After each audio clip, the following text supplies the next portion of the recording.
الدستور التونسي نتاع 2014 جاب نظرة جديدة للامركزية، وجاب نظرة جديدة لمقاربة النوع الاجتماعي، وجاب نظرة جديدة لمصطلحات كما الاقتصاد الأخضر والتنمية نقطة الانطلاق ما تنجم تكون كان من الإطار الدستوري الجديد. الدستور جاب مقاربة جديدة للامركزية. علاش انطلقت من الدستور؟ على خاطر أول حاجة الدستور جاب مقاربة جندرية جديدة. الدستور لأول مرة أنث وقت يحكي عن المواطنين والمواطنات. الدستور بين الجنسين. الدستور يحكي عن النوع الاجتماعي. الدستور يحكي على تكافؤ الفرص. الدستور يحكي على التناصف. إلى حد الآن تقول لي شنو العلاقة بين هالمصطلحات وبين الاقتصاد الأخضر؟ عايشك وبين الاقتصاد الأخضر العلاقة واضحة. علاش؟ خاطر الاقتصاد الأخضر مصطلح نجم نقول لكم مركب. سي اون نوسيون كومبلكس كيما مصطلح التنمية المستدامة. فيه عديد المكونات. فيه مكونات اقتصادية. احنا نحكيو على الاقتصاد، ما فماش اقتصاد من غير مكونات اقتصادية، من غير تنمية. لكن التنمية هذه علاش زدناها معناها ان كاليفيكاتيف، معناها يعرفها يقول أخضر، على خاطر فيها مكونات أخرى ليست موجودة في الاقتصاد اللي هو ماهوش مستدام. شنو هي المكونات هذه؟ انه الى جانب المكونات الاقتصاديه البحته فما مكونات اللي هي عندها علاقه بالمحافظه على البيئه، عندها علاقه بالمحافظه مع المكونات المختلفه بالبيئه، عندها علاقه بمقاومه التلوث، عندها علاقه بالطاقات المتجدده، عندها علاقه باستدامه حياه الانسان بصفه عامه. لكن فما مكونات زاده اجتماعيه، وفي المكونات الاجتماعيه نلقاو المساواه، نلقاو مقاومه الفقر، نلقاو مقاومة البطالة، نلقاو التنمية عبر توفير المساكن، نلقاو التنمية عبر توفير ما يسمى الولوج ولا الوصول للمرافق العامة اليومية للمواطنة وللمواطن. احنا كي نقراو الاقتصاد الأخضر من المكونات نتاعو هذه الثلاثة اللي هي اقتصادية واجتماعية وبيئية، نعرفوا اللي احنا نحكيو على اقتصاد مختلف اختلاف تام على اللي هو موجود اليوم. اللي هو اليوم اقتصاد نجم نقول لكم تنمية من أجل التنمية. باهي سي بيان التنمية من أجل التنمية، لكن التنمية ما تنجمش تكون عن منأى كما نقولوا، معناها كومبليتمون انديبوندونت من مؤشرات أخرى، خاصة المؤشرات الاجتماعية. واحنا نعرفوا اللي الثورة عليهم الثورة هي عدم المساواة بين الجهات، بين الأجيال، بين المناطق، بين الفئات. وهذه المصطلحات أول ما صارت الثورة خممنا وخمم المشرع الدستوري انه يحطهم في الدستور. وهوني نحب ننطلق يمكن باهم فصل من الفصول تاع الدستور، هو الفصل 12 اللي يحكي على التنمية المستدامة، على المساواة بين الجهات، على العدالة، على التقليص من البيئة. الدستور يحكي على التضامن، الدستور يحكي على التمييز الإيجابي. دونك هذا الكل مصطلحات اليوم تأسس لمصطلح الاقتصاد الأخضر. ما نحبش انا نطول خاطر بعد نحب نعطي المجال ربما لبعض الأسئلة. فما برشا أسئلة يجيو يقولوا شنو علاقة الاقتصاد الأخضر بالتنمية المستدامة، بما أنه إلى حد الآن المصطلح اللي نسمع عليه برشا هو الديفلوبمون ديورابل.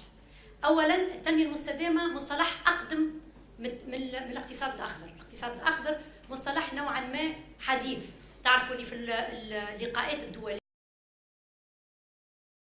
معناها التفاصيل هذوما 90 احنا توا نحكيو على غيو زايد 20.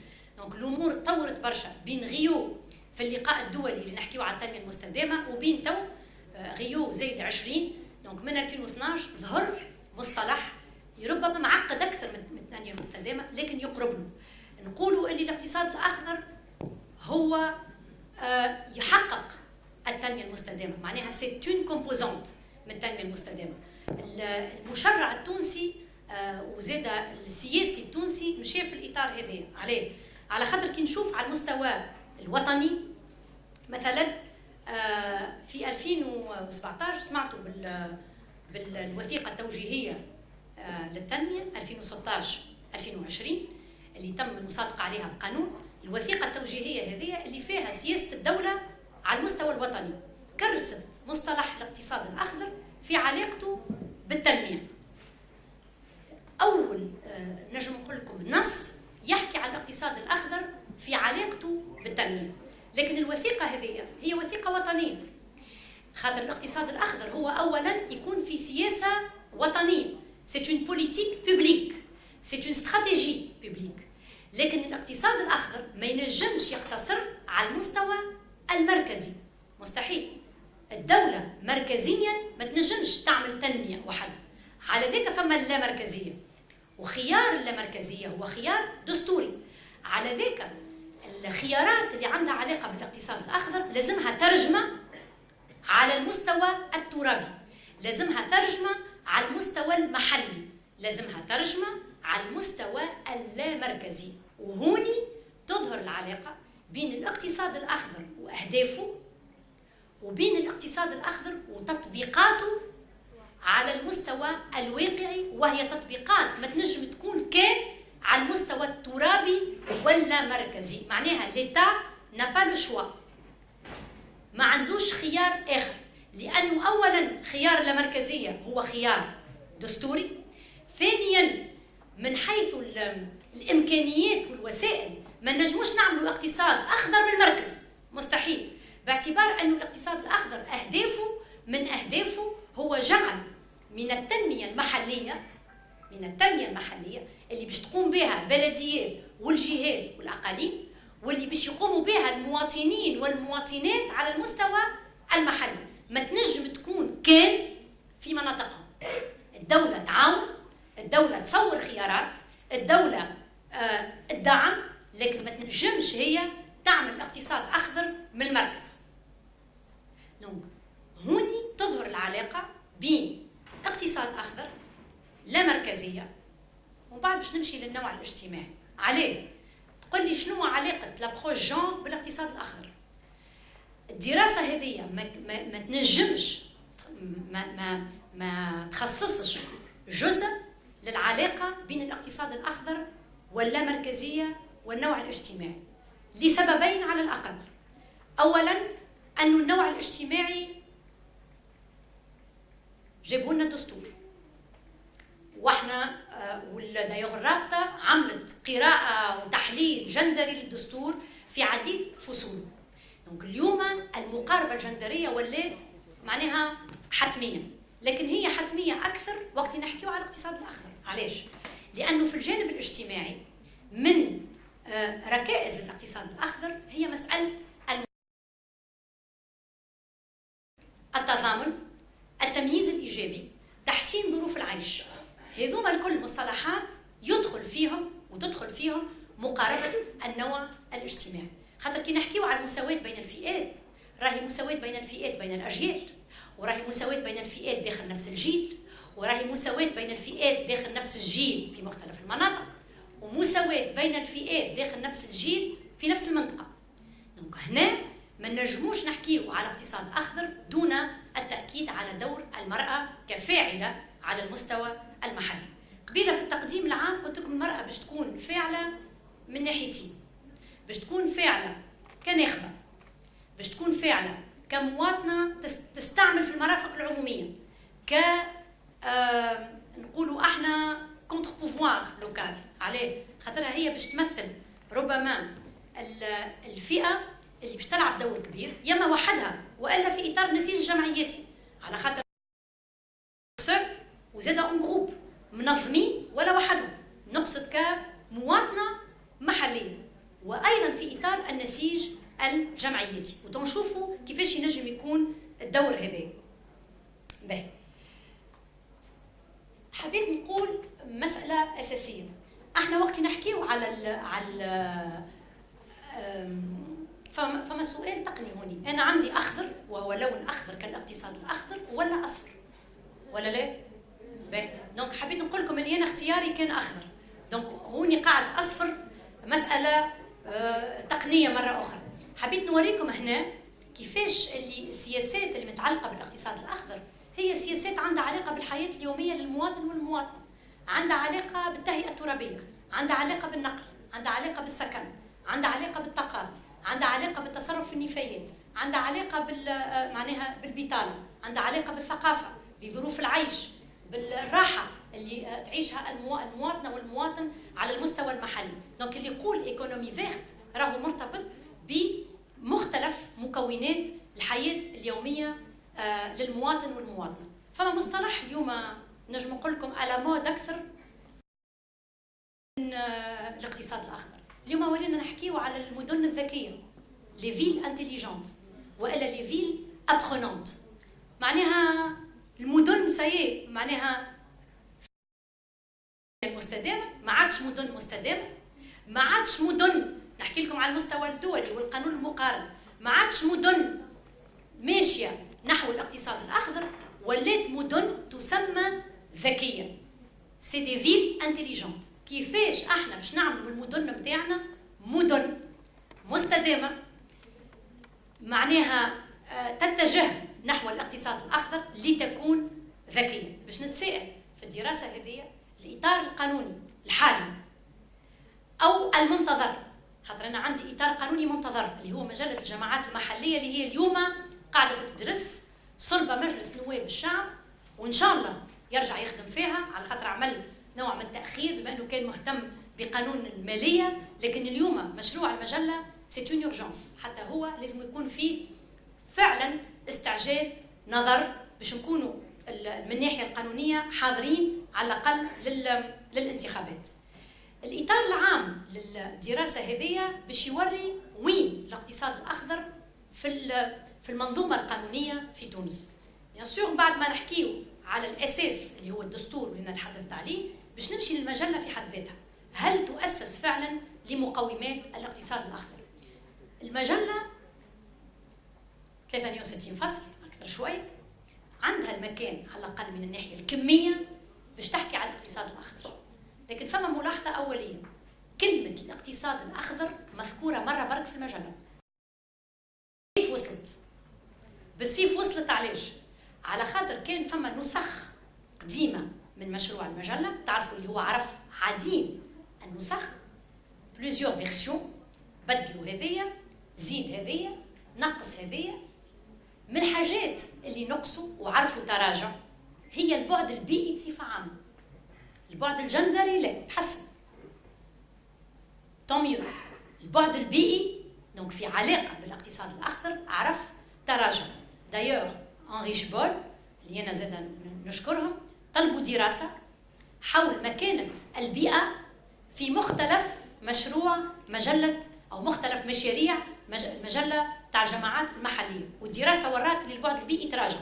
من الحاجات اللي تنحاو المجله كانت تحكي على الاقتصاد الاخضر في عديد الفصول، خليت فصل واحد، فصل وحيد. علاش؟ الاقتصاد الاخضر ومعاه الاقتصاد التضامني اللي حتى هو مصطلح جديد وفي علاقه ببعضهم، واحنا تو ماشيين نحو مشروع قانون في تونس حول الاقتصاد التضامني، ليكونومي سوليدير، اللي هي في علاقه كبيره مع الاقتصاد الاخضر. خاطر ليكونومي فيرت elle suppose la solidarité، elle suppose. دونك فما ربط بيناتهم، والربط يكون اقوى وقت اللي نبدا على المستوى اللامركزي باش ناخذوا معناها فكره على اهميه البعد الترابي والبعد اللامركزي في علاقته. دونك ديجا 63 فصل ذكرنا مره الاقتصاد الاخضر بالسيف. هذا هو التخوف. موقف ماناش باش نعملوا تحليل سياسي، انا عملت تحليل قانوني. باهي. المجله فيها عديد الاقسام، بالرغم انه مصطلح الاقتصاد الاخضر تذكر مره، لكن هناك مقومات. مثالش حتى كانت تنحي المصطلح، خلي لي الاسس، خلي لي المقومات، خلي لي الهياكل، خلي لي الوسائل. دونك الدراسه حاولت تشوف هل ان مشروع مجله الجماعات وهو ما يسمى الاطار القانوني المرتقب اللي نحن نستناو فيه يكرس مقومات الاقتصاد الاخضر. انا اعتبرت انه فما عديد ايجابيات لكن فما نقائص. مدام تركيا تنجم تقولي قداش عندي وقت؟ باهي.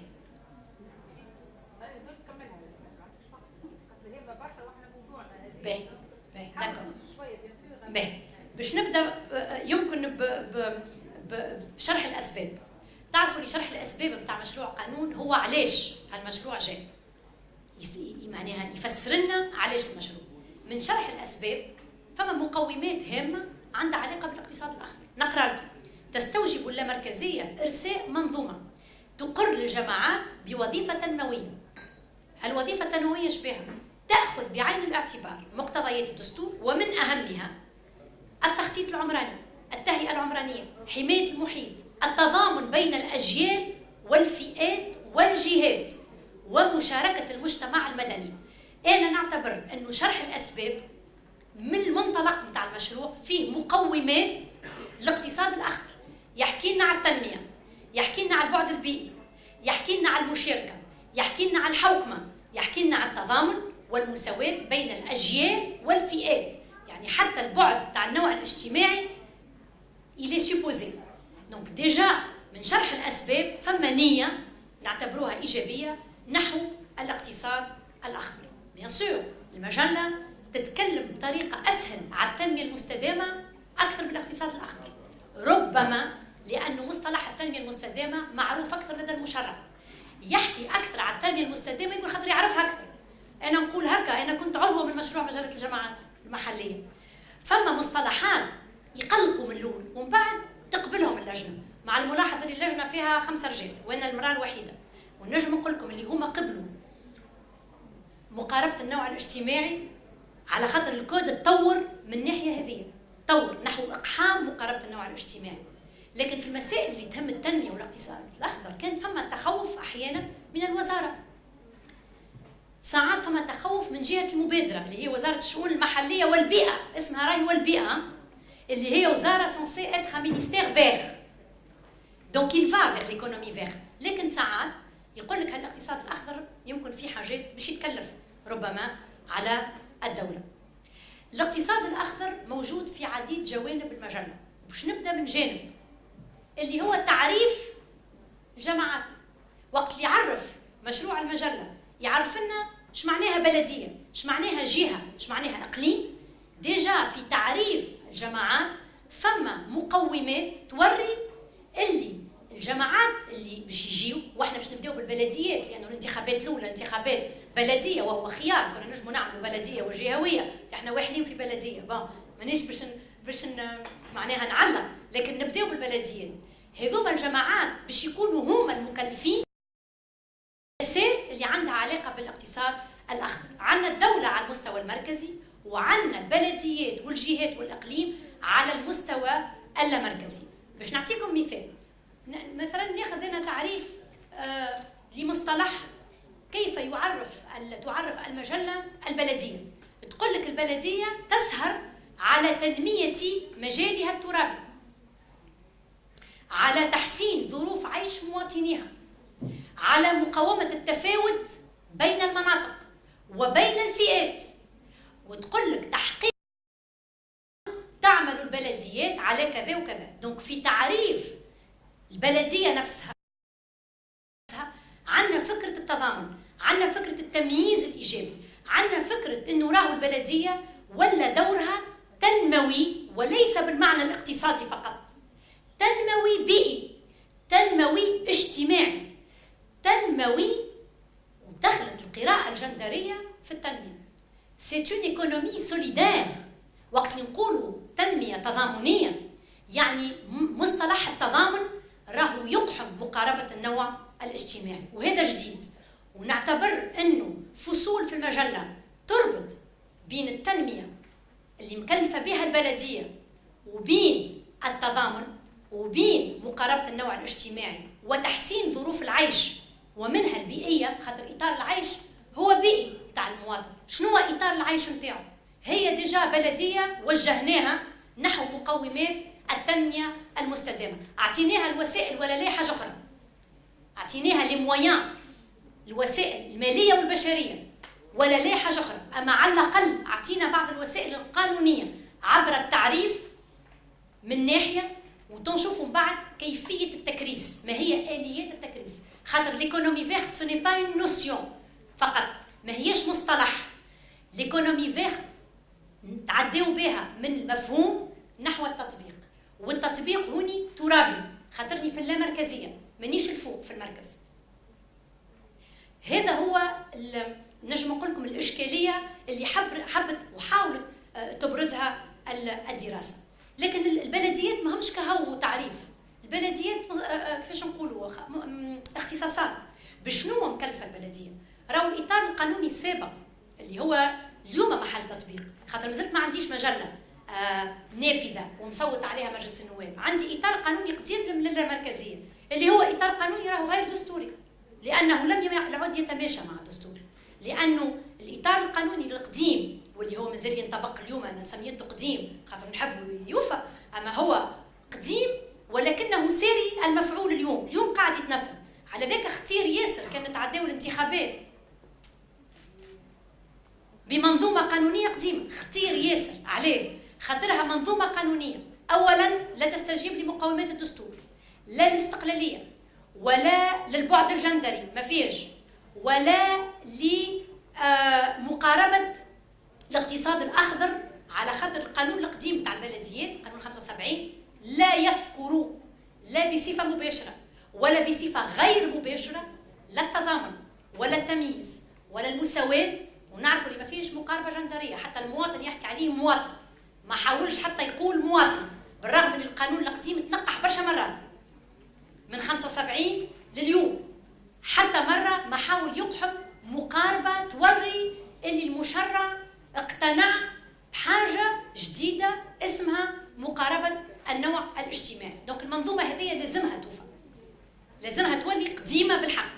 باش تولي قديمه بالحق لازم نمروا للتصويت على هذا المشروع اللي اعطاه اختصاصات كبيره وجديده للبلديات للجماعات المحليه.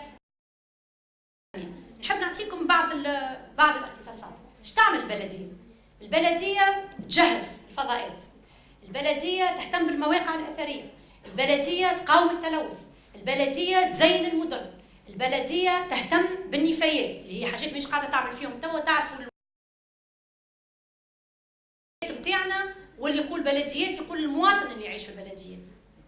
البلديه تهتم معناها المصبات اللي هي اليوم عشوائيه، البلديات تهتم بالتنوير، البلديات تهتم بتنظيف الطرقات، تهتم هذوما الجوانب البيئيه، لكن مش فقط.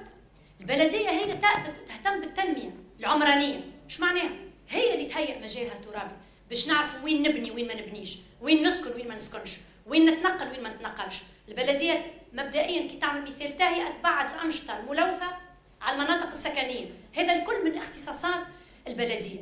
البلديه اليوم زدناها وظيفه تنمويه هامه حتى كان ما تقومش بها وحدها، تقوم بها وهوني سميتها الاختصاصات المشتركه اللي جابها الدستور.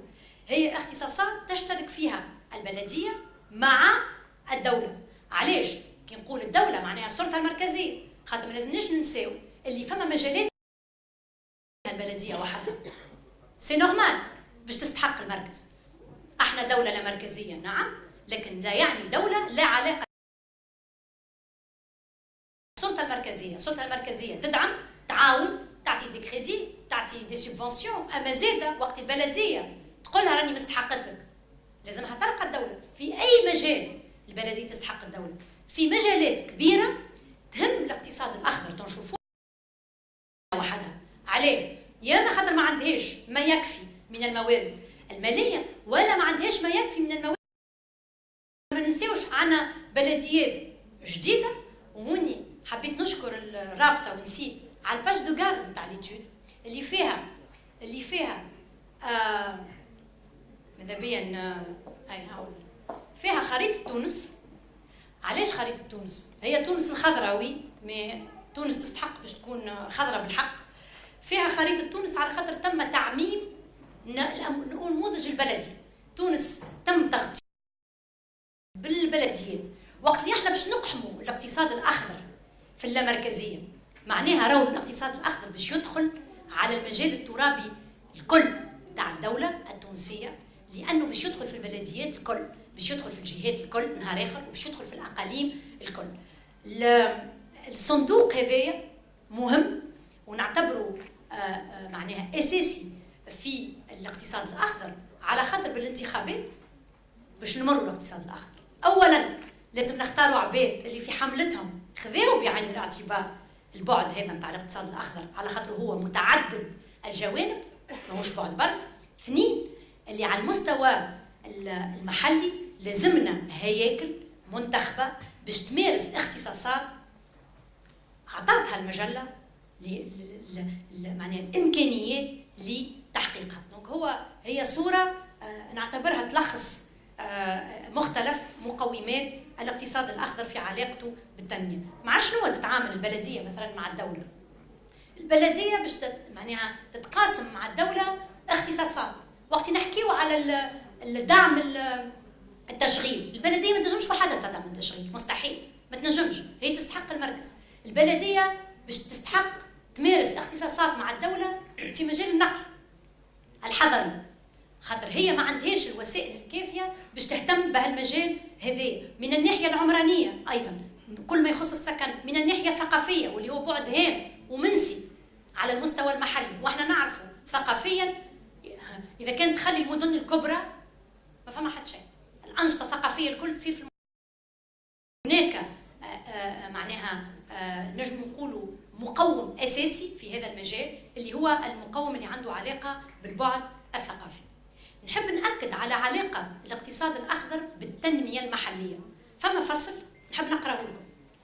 الفصل هذايا هو الفصل مشروع الفصل 104 من المجلة. أنا قلت لكم فما فصل يحكي عن الاقتصاد الأخضر، يكرس هذا المصطلح في علاقة بالاقتصاد التضامني. شوش يقول؟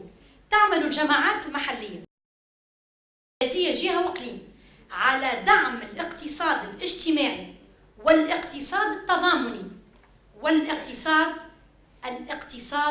البيئي، ليكونومي انفيرونمونتال، كارو اقتصاد أخضر لكن هي تقصد في الاقتصاد البيئي في باب اسمه، الباب اللي فيه الفصل هذايا اسمه التنمية المحلية، لو ديفلوبمون لوكال. معناها العلاقة بين التنمية المحلية الأخضر والاقتصاد التضامني ما عاد فيها حتى شك. وهذا هو الفصل الوحيد اللي قلت لكم عليه اللي يكرس الاقتصاد الأخضر صراحة، مش بصفة غير مباشرة، خاطر المصطلح موجود لكن بطريقة أخرى، لكن هوني مكرس صراحة، وهذا تجديد في القانون التونسي. إن شاء الله المجلة تتعدى بالفصل هذا، وإن شاء الله يتم تدعيم هذا الفصل بفصول أخرى، لأنه اللجان مازالت نجم تبدل معناها فصول في المجال. لابروش جونغ، العلاقة قلت لكم الأول حتمية. الجماعات المحلية ماشية نحو فلسفة جديدة اللي المرأة باش تكون فيها عندها دور كبير. أولا القانون الانتخابي هيأ لها التغيير هذا، هو هيأ بصفة عليه خاطر الدستور أجبر على مبدأ التناصف، لكن بالحق القانون الانتخابي المحلي عمل خطوة خير من القانون الانتخابي بالنسبة ل 2014 في نسخته الأولى تهيئة للانتخابات التشريعية. في الانتخابات المحلية التناصف جاب أنواعه عمودي وأفقي، ونعرفوا لهذا باش يؤدي إلى نتائج إيجابية أكثر في تركيبة المجالس. لكن نحب نقول لكم أن مقاربة النوع الاجتماعي من الدستور للقانون الانتخابي موجودة في مشروع المجلة. وين؟ قبل ما نمشي للاقتصاد الأخضر، تركيبة المجالس تأخذ بعين الاعتبار حضور المرأة. يقول كان المرأة رئيسة نائبها رئيس، كان الرئيس راجل نائبته امرأة. على الأقل حتى كي مش باش نمشيو في برشا قائمات باش يكون رئيس القائمة رجل، على الأقل تكون هي يا إما رئيسة يا إما نائبة، لكن ما هيش الوضعية الوحيدة.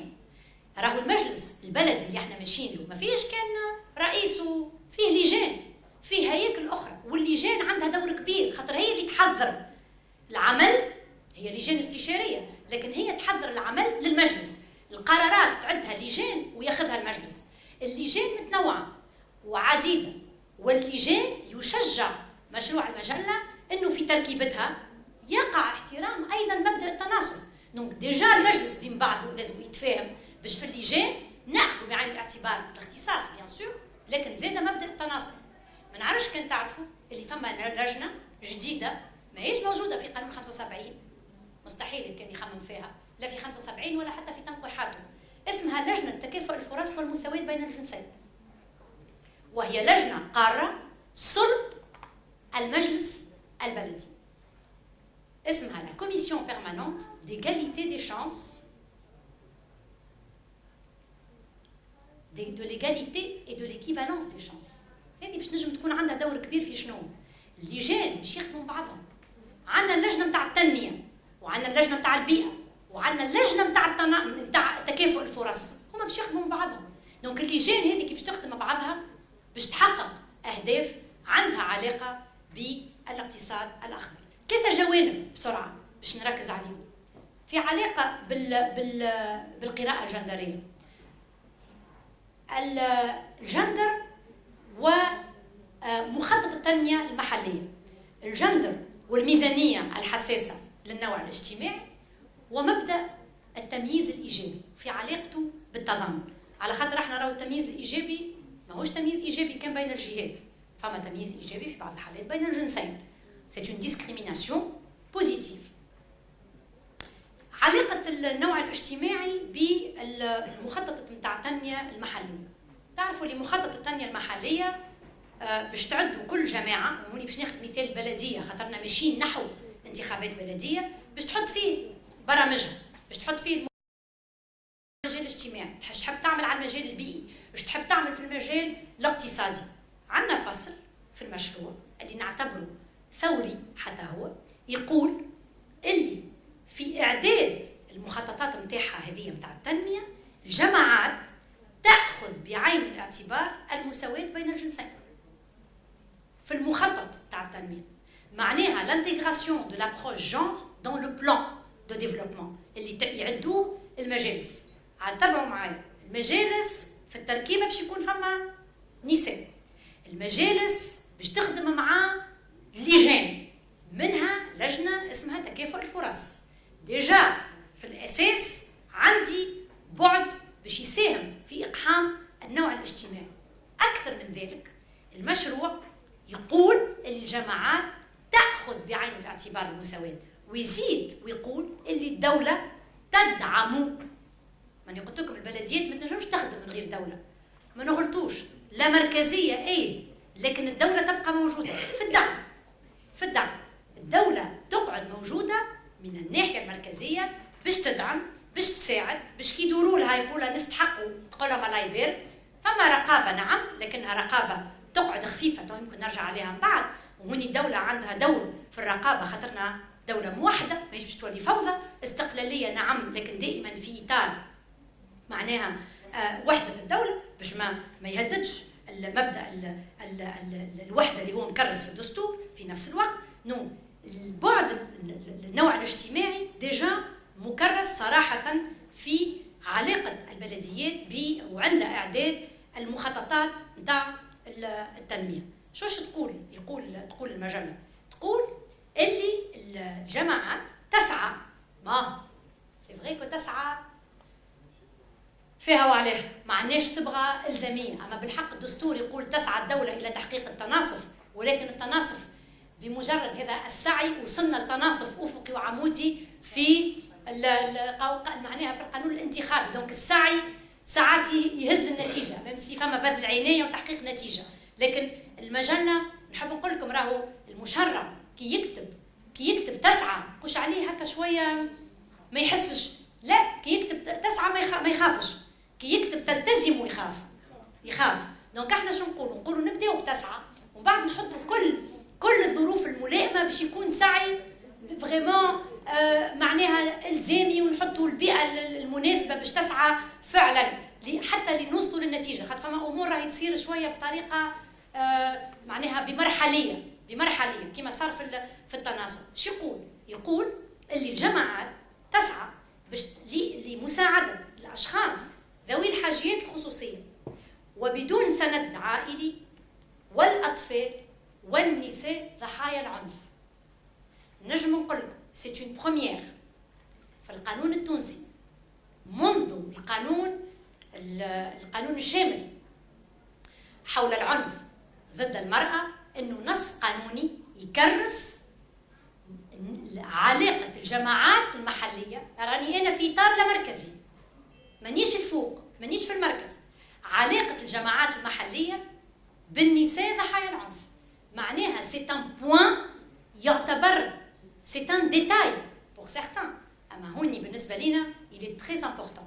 علاش؟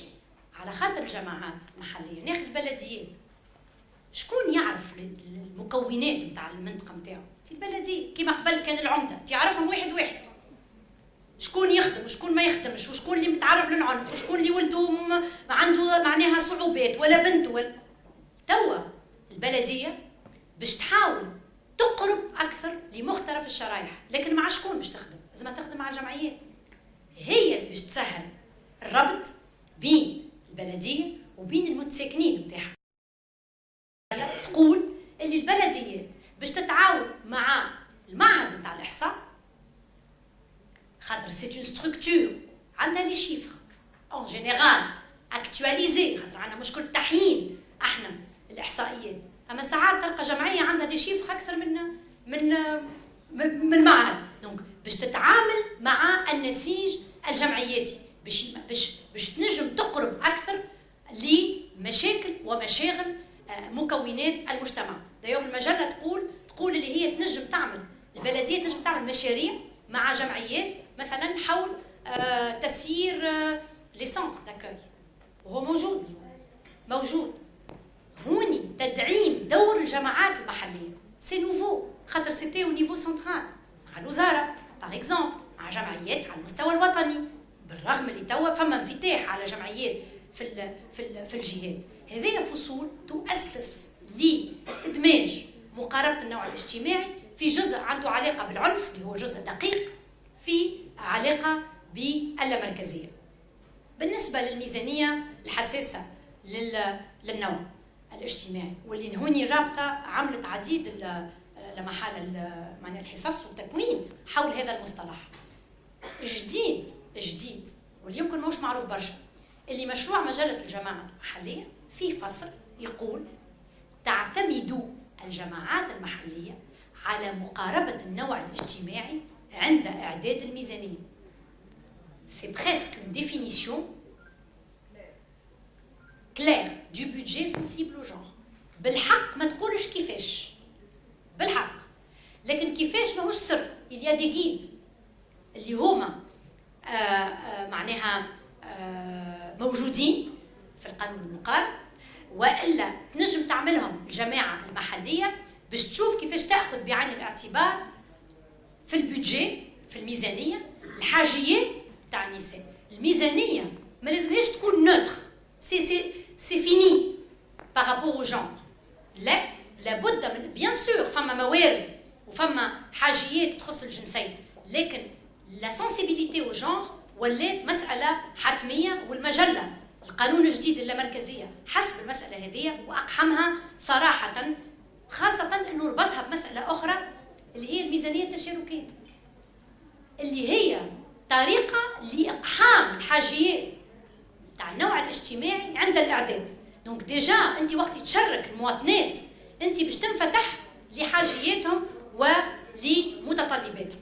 قالوا لي نزرب شويه مبدا التضامن، تروازيام اسبي، راهو التضامن في علاقته بالتمييز الايجابي. اولا مصطلح في الدستور، ثانيا التضامن على مستوى اللامركزي يقتضي اقحام حاجيات المختلفه لمختلف مكونات الجماعه المحليه. خاطر ما تنساوش اليوم ولو عندنا 350 بلديه، عندنا جهات كانت من وقت اللي ننساو مناطق ننساو عبادها، ما احنا ماناش نحكيو على مناطق من غير عباد. وقت اللي ننساو العباد ننساو سورتو نساء اللي هما اون جينيرال لي زوبليي دي زوبليي، معناها عندنا المنسيين وعندنا وحود منسيين اكثر من المنسيين، اون جينيرال سي لي فام، نحكي سورتو في الزون رورال هكا ولا بون. مبدا التضامن باش يجبر الجماعات انه وقت اللي تصرف مواردها تخمم انها تستعمل مواردها وهي تخمم في العباد الكل. الدوله باش تعمل صندوق اسمه صندوق دعم اللامركزيه واسمه صندوق تعديل. ايش معناها تعديل؟ معناها وين الدوله ترى عدم مساواه تتدخل، وين الدوله ترى شوماج في منطقه اكثر من منطقه تتدخل، وين الدوله بصندوق اللي هو ماهوش جيري من الدوله، ماهوش متصرف فيه من طرف الدوله على المستوى المركزي، سي فيني. هو صندوق تلقى فيه قضاة، تلقى فيه ناس من دائره المحاسبات، تلقى فيه متصرفين، تلقى فيه نواب باش يحاولوا يضمنوا توزيع عادل لموارد هذا الصندوق. نحب نوفى بحاجة، هي ليكونومي فيرت في علاقتها بمشاركة المرأة على المستوى المحلي. هوني المرأة فاعلة بطريقة أخرى، فاعلة بطريقة أخرى باش إنها تساهم في اتخاذ القرار. راهي المرأة كالمواطن باش يكونوا عندهم آليات مشاركة ومجالات مشاركة. المشروع مجلة الجماعات عامل باب كامل اسمه الديمقراطية التشاركية والحوكمة المحلية. دقيقة برك، ديمقراطية تشاركية والحوكمة المحلية في آليات عديدة للمشاركة. كيفاش البعد هذايا باش يدخل في الكومباني الكتورال؟ اولا اللات عملت دي فورماسيون ورات اللي البعد اللامركزي عنده علاقه بالابعاد المختلفه، وانتم فهمتوا اللي هي ابعاد مختلفه اللي متعلقه بالاقتصاد الاخضر. دونك اليوم لي كومباني الكتورال اللي باش يقنعوا بهم لي ليست الناخبين نتاعهم لازمها تقحم النوع الاجتماعي ومكونات الاقتصاد الاخضر. لكن فما ديزاتونت، فما حاجات لازم تتبدل، فما موارد ناقصه، فما تكوين نتاع يمكن اللات عملت une bonne préparation pour les candidats، لكن يا beaucoup de candidats qui sont pas préparés. هو هاجس مساله ماهيش في مخهم بكل. بالنسبه لهم تنميه، لكن التنميه من غير اقتصاد اخضر ما تجيش. التنميه من غير مساواه ما تجيش. ما فماش تنميه وهي مش عادله، ما فماش تنميه وهي ماهيش مستدامه. دونك il faut lier les notions dans le cadre de la campagne électorale. احنا اليوم نستناو. انا حبيت نوفى بحاجه اوبتيميست. انا نعتبر انه الدستور هين، نعتبر انه المجله ماشيه نحو تكريس وطر دنيا مينيموم دنيا، مي اون دوا با ساريتي لا. لازم نكملوا، خاطر الاطار تاع الاقتصاد الاخضر لازم يكون الساعه قانوني باش من بعد نمروا لتفعيله وتنفيذه، واحنا نراقبوا.